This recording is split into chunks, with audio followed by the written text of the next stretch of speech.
Hey guys, welcome back to my channel Ritushree daily life. তোমরা সবাই কেমন আছো? আশা করি তোমরা সবাই অনেক ভালো আছো। দেখতেই পাচ্ছ আমরা আজকে রেডি হয়ে গেছি সকাল সকাল। তো কোথায় যাচ্ছি আমরা বাবু?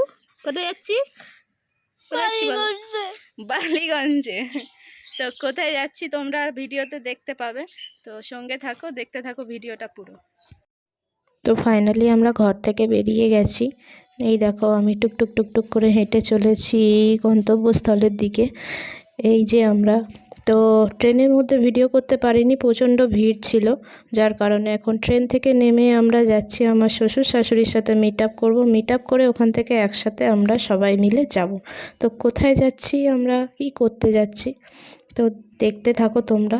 এই যে সবার সাথে দেখা হয়ে গেল, এবার আমরা চললাম যে গন্তব্যস্থলের দিকে। এবার আমরা যাচ্ছি, বাস ধরবো। বাসে ফাইনালি উঠেই গেছি, তোমরা দেখতে পাচ্ছ বাস এই যে বসে পড়েছি সবাই মিলে, বাস ছেড়ে দিয়েছে।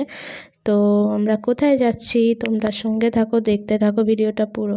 তো ফাইনালি বাস থেকে নেমে গেলাম। এই দেখো আমরা নেমে পড়েছি। তো কোথায় এসেছি তোমরা বুঝেই গেছো, আমরা কালীঘাটে এসেছি পুজো দিতে আজকে। দেখো চারিদিকে কত সুন্দর সুন্দর দোকান। কালীঘাটে আসা মানেই যে দোকান, কত সুন্দর সুন্দর দোকান, ঠাকুরের ফটো, মূর্তি, অনেক কিছু বিক্রি হয়। মাদুর, তারপর বিছানার চাদর, অনেক কিছু, শাখা পলা, অনেক কিছু। ঠাকুরের ছবিগুলো এত সুন্দর সুন্দর। কালীঘাটে এই যে রাস্তার কাজ হচ্ছে, আমরা চারিদিক দিয়ে ঘুরে ঘুরে যাচ্ছিলাম, তো সোজা ঢোকাচ্ছিল না। আর এখানে আমরা শাখা পলা কিনে নিলাম সাবিত্রী সত্যবানকে পড়ানোর জন্য। কোথায় যাচ্ছ মা বলো? হ্যাঁ, কোথায় যাচ্ছ? আরে কালীঘাট গঙ্গার ঘাটে যাচ্ছি, ওপাশে আরো ভালো ঘাট হচ্ছে। কালীঘাটের গঙ্গার অবস্থা কি?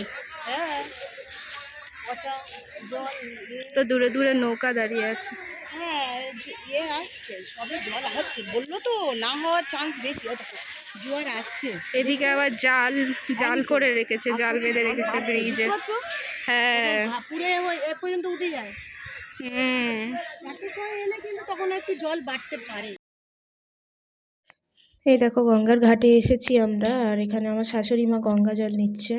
একদম খুবই কম জল, তাই জল মানে ড্রাম ডুবিয়ে জল তোলা যাচ্ছে না, তাই প্লাস্টিকে করে নিয়ে জল ভরছে। ফায়দাটা কিন্তু হেভি। এই যে আমি গঙ্গার ঘাটে দাঁড়িয়ে আছি, প্রচণ্ড রোদ, স্ক্রিনে কিছুই দেখতে পাচ্ছিলাম না যে ভিডিওটা কীরকম হচ্ছে না হচ্ছে। আর এই দেখো আমি এখানে সাবিত্রীকে সিঁদুর, শাখা পলা পরাচ্ছি। এখানে গঙ্গার ঘাটে আসলেই তোমরা যারা এসেছো তারা জানো, এটা যারা সধবা মানুষ তাদের দিতে হয়, তো আমরাও তাই দিচ্ছি। এই যে দেখো, আর এই যে আমার শাশুড়ি মাও দিয়ে দিচ্ছে সিঁদুর।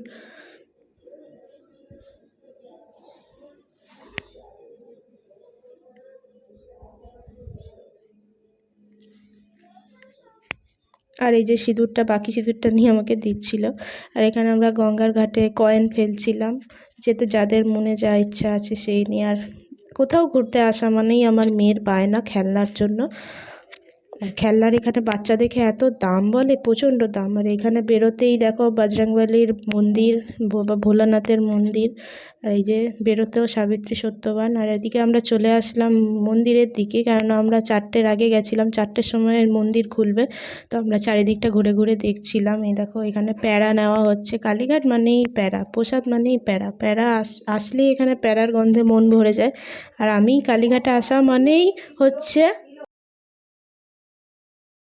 আমি কালীঘাটে আসা মানেই ডোর, হাতের ডোর কিনতে আমার এত ভালো লাগে। আর এই যে আমরা মন্দিরের ভিতরে তো ক্যামেরা অ্যালাউ নেই, আমাদের পুজো দেওয়া কমপ্লিট হয়ে গেছে। আর চোখে মুখে যেন কালি পড়ে গেছে, প্রচণ্ড খাটনি হচ্ছে সকাল থেকে, মানে উপোস করে। আর এই যে কিছুটা শোপিস, এখানে ঘট কিনছিলাম আমরা। এখানে শাখা পলার, এখানে শঙ্খ, অনেক কিছু পাওয়া যায়। ঠাকুরের ফটো নিলাম আমরা।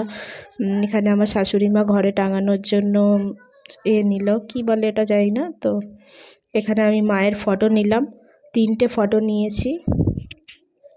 খুব সুন্দর লাগে এখানে দেখলে, এত সুন্দর লাগে কি বলবো। আমাদের সব কিছু কমপ্লিট, ফাইনালি এবার আমরা ঘরের দিকে রওনা হলাম। তো দেখো চারিদিকে আমরা দেখতে যাচ্ছিলাম, এত সুন্দর লাগছিল। দোকানপাটগুলো এত সুন্দর করে সাজানো, সব ঠাকুরের মূর্তি, ফটো। এখানে আসলে দেখলে যেন মনগুলো ভরে যায়, মনে হয় যেন সব কিছু নিয়ে চলে যায়। এখানে দেখো কত সুন্দর সুন্দর। ভিডিওটা ভালো লাগলে লাইক, কমেন্ট, শেয়ার, সাবস্ক্রাইব করে দিও। সঙ্গে থাকো, দেখা হচ্ছে নেক্সট কোনো ভিডিওতে।